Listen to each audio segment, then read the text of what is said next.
බොහෝ දෙනෙක් තුළ ක්‍රෙඩිට් කාඩයක් ලබා ගැනීමේ බලාපොරොත්තුවක් තියෙනවා. විශේෂයෙන්ම HSBC බැංක් එකේ වගේ හොඳ බැංකුවකින් ක්‍රෙඩිට් කාඩයක් ලබා ගන්න ඔයත් බලාපොරොත්තුෙන් ඉන්න ඇති. ඉතින් ඔයා කොහොමද ඔන්ලයින් ඔයාගේ HSBC ක්‍රෙඩිට් කාඩ් එක ලබා ගන්න කියලා තමයි අද අපි මේ වීඩියෝ එකෙන් පැහැදිලි කරන්නේ. මේ සඳහා අවශ්‍ය වෙන ඔයාගේ වයස අවුරුදු 18ට වඩා වැඩි වෙන්න ඕන. ඒ වගේම ඔයාගේ සැලරි ලබන කෙනෙක් නම් ඔයාගේ පේ ෂීට් 3ක් තියෙන්න ඕන. ඒ වගේම ඔයාගේ අනන්‍යතාවය තහවුරු කරන්න NIC එක හරි ඩ්‍රයිවිං ලයිසන් එක හරි විදේශ ගමන් බලපත්‍රයක් හරි තියෙන්න ඕන.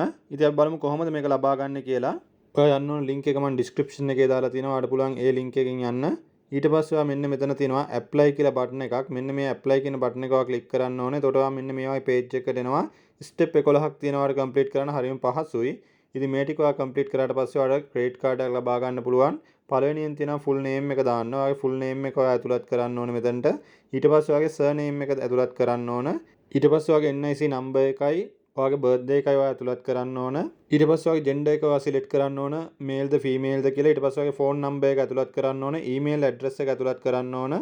ඊට පස්සේ ඔයාගේ ජොබ් එකේ ස්වභාවය ඔයා ඇතුළත් කරන්න ඕන. ෆුල් ටයිම්ද කරන්නේ පාර්ට් ටයිම්ද කියන එක මෙතනින් සිලෙක්ට් කරන්න පුළුවන්. ඊට පස්සේ ඔයාගේ කම්පැනියේ නම සිලෙක්ට් කරන්න තියෙනවා. ඊට පස්සේ ඔයාගේ තනතුර ඇතුළත් කරලා මෙතන පාතින් තියෙන කන්ටිනියු කියන බටන් එක ඔයා ක්ලික් කරන්න ඕන. එතකොට ඔයා මෙන්න මේ වගේ දෙවෙනි පේජ් එකකට ඔයා එනවා. ඒ පේජ් එකත් ඔයා මේ විදිහට ෆිල් කරන්න ඕන. දෙවෙනි පේජ් එකේදී අරගේ ඇග්‍රීමන්ට් එක ඔයාලට බලා ගන්න පුළුවන්. මෙතනට ටික් එක දාලා ඔයා මෙතන කන්ටිනියු කියන බටන් එක ක්ලික් කරාම ඔයා තුන්වෙනි පේජ් එකකට යනවා. එතනදී ඔයාගේ ෆෝන් නම්බර් එක වෙරිෆයි කරන්න ඕන. තුන්වෙනි පේජ් එකට ගියාට පස්සේ ඔයාගේ ෆෝන් එකට එනවා OTP කෝඩ් එකක්. අන්නේ OTP කෝඩ් එක මෙන්න මේ කොටුව තුලට දාලා ඔයා මෙතන කන්ටිනියු කියන බටන් එක ක්ලික් කරන්න ඕන. ඊට පස්සේ ඔයා හතරවෙනි පේජ් එකට එනවා. එතනදී ඔයාගේ පර්සනල් ඩීටේල්ස් ටික ඔයා ෆිල් කරන්න ඕන. එතනදී ඔයාගේ නැෂනැලිටි භාවය, ඒ වගේම ඔයාගේ කන්ට්‍රි එක, ඔයා මැරිඩ්ද අන්මැරිඩ්ද කියන එක මෙතනින් ඔයා සිලෙක්ට් කරන්න ඕන. ඒ වගේම ඔයාලට වෙනත් නම් තියෙනවා නම් ඒකත් ඔයා මෙතනට දෙන්න පුළුවන් yes කියලා දීලා. ඒ වගේම වෙනත් බැංක් එකක ඔයාලට ක්‍රෙඩිට් කාඩ් එකක් තියෙනවා නම් ඒ බැංක් එකේ නමත් ඔයාලට මෙතනින් සිලෙක්ට් කරන්න පුළුවන්. ඊට පස්සේ ඔයාගේ ඇඩ්‍රස් ඩීටේල්ස් ඔයා ලබා දෙන්න ඕන. එතනදී ඔයාගේ කන්ට්‍රි එක, සිටි එක, ඔයාගේ ඇඩ්‍රස් එක ඔයාලට ලයින් දෙකකට දෙන්න පුළුවන්. ඔයාගේ NIC එකේ තියෙන විදිහටම ඒ ටිකත් ඔයා ලබා දෙන්න. ඊට පස්සේ අහනවා NIC එකේ ඇඩ්‍රස් එක සමානයිද කියලා. ඒක සමාන නම් yes කියලා දෙන්න. වෙනස් නම් ඔයා එතන no කියලා දීලා ඔයාලට නැවත සැරයක් ඇඩ්‍රස් එක ලබා දෙන්න පුළුවන්. ඒ වගේම ඔයාගේ පර්මනන්ට් ඇඩ්‍රස් එක වෙනස් වෙනවා නම් එතන නැවත සැරයක් yes කියලා දීලා ඔයාලට දෙන්න පුළුවන්. ඒ වගේම ඔයා රාජකාරී කරන තැන ෆෝන් නම්බර් එක ඔයාලට දෙන්න පුළුවන්. ඒ වගේම ඔයාගේ ගෙදර ඔයා පදිංචි වෙලා ඉන්නේ මොන විදිහටද කියන එක ලබා දෙන්න පුළුවන්. ඔයා ඉන්නේ රෙන්ට් එකටද එහෙම නැත්නම් ඔයාගේම නිවසකද කියන එක මෙතන සිලෙක්ට් කරන්න ඕන. ඊට පස්සේ මෙතන තියෙන කන්ටිනියු බටන් එක ක්ලික් කරාට පස්සේ ඔයා එනවා පස්වෙනි පේජ් එකට ඔයාගේ.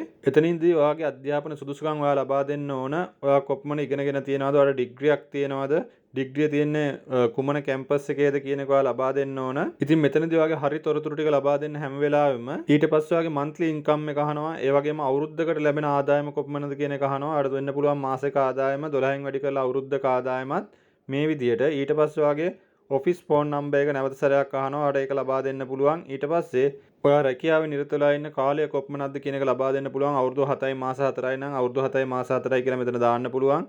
years එක දාන්න තියෙනවා, මාස ගාන දාන්න තියෙනවා. මේක දාලා ඉවරලා ඔයාගේ ඔෆිස් ඇඩ්‍රස් එක ලබා දීලා මෙතන කන්ටිනියු කියන බටන් එක ක්ලික් කරාට පස්සේ ඔයා එනවා 6 වෙනි පේජ් එකට වාගේ.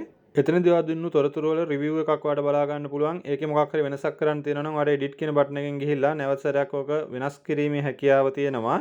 එහෙම නැත්නම් ඔයාලට පුළුවන් මෙතන submit කියන බටන් එක ක්ලික් කරන්න. එතකොට ඔයා මෙන්න මේ වගේ page එකකට එනවා.